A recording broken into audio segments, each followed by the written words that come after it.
Question number 41 में the inductors of the two LR circuit are placed next to each other as shown. The values of self-inductance, resistances, mutual inductance, and applied voltage are specified. After both the switches are closed simultaneously, the total work done by batteries against the induced EMF in the inductor by the time current reach their steady state will be.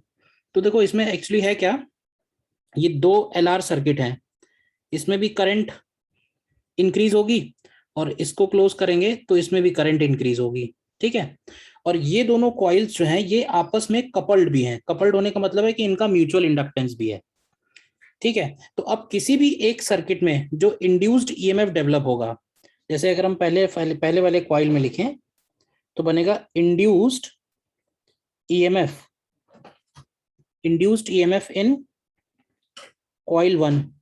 तो coil 1 का जो induced EMF E1 की value होगी वो normally हम लोग लिखते हैं L1 इंटू DI1/dt, लेकिन क्योंकि ये सेकंड के साथ लिंक भी है तो इसको हम M इंटू DI2/dt भी लिखेंगे।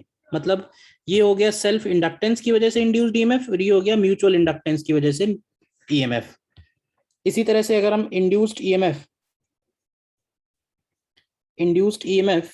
इन कॉइल 2 लिखते हैं E2, तो ये बन जाएगा L2 into DI2/dt plus M into DI1/dt। मतलब I1 की वजह से भी E2 डेवलप होगा।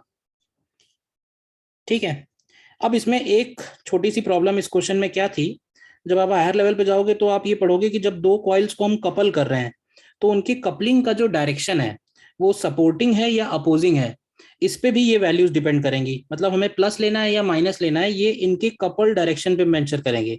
बट इन्होंने इस सर्किट में ये कहीं भी मेंशन नहीं किया कि इसको हमने कपलिंग कैसे की हुई है, सेम डायरेक्शन में या अपोजिट डायरेक्शन में।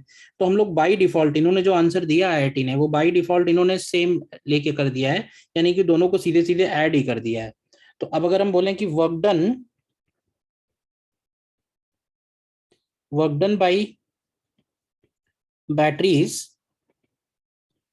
बाई बैटरीज अगेंस्ट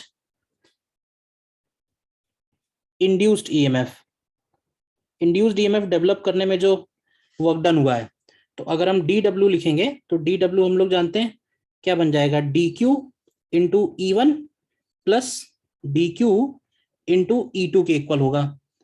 तो DW की वैल्यू अगर लिखें तो ये वैल्यू आ जाएगी, देखो ध्यान से, E1 की वैल्यू आएगी। अब देखो DQ/dt जो है वो करंट बन जाएगा उस पर्टिकुलर बैटरी का, इसको DQ1 और DQ2 लिखना चाहिए।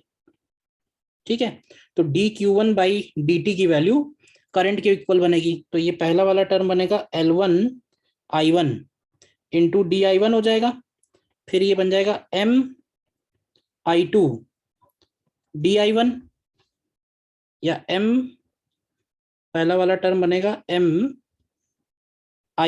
DI2 होगा।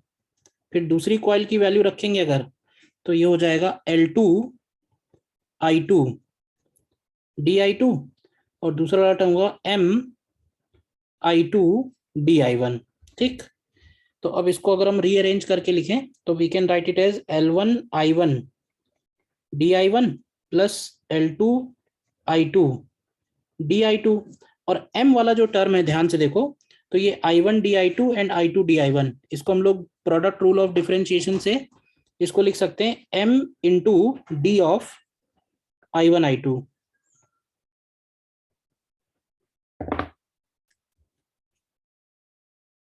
तो नेक्स्ट स्टेप में अगर हम इसको इंटीग्रेट करते हैं, इंटीग्रेशन का साइन लगा दें सभी जगह, तो W की वैल्यू बन जाएगी यहां से देखो, तो ये आ जाएगी half L1I1 square plus half L2I2 square and plus M into I1 I2। अब अगर I1 I2 की स्टेडी स्टेट वैल्यू देखेंगे तो इस सर्किट से I1 का स्टेडी स्टेट वैल्यू 1 एम्पियर आएगा और इस सर्किट से I2 का स्टेडी स्टेट वैल्यू 2 एम्पियर आएगा।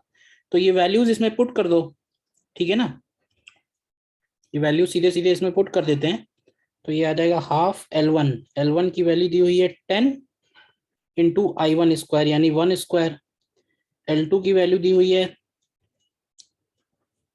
20 और I2 की वैल्यू है 2 स्क्वायर, और m की वैल्यू दी हुई है 5, और I1 I2 हो जाएगा 1 इंटू 2।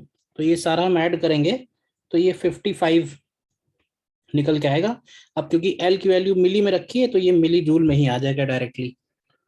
तो यही आंसर उन्होंने दिया था।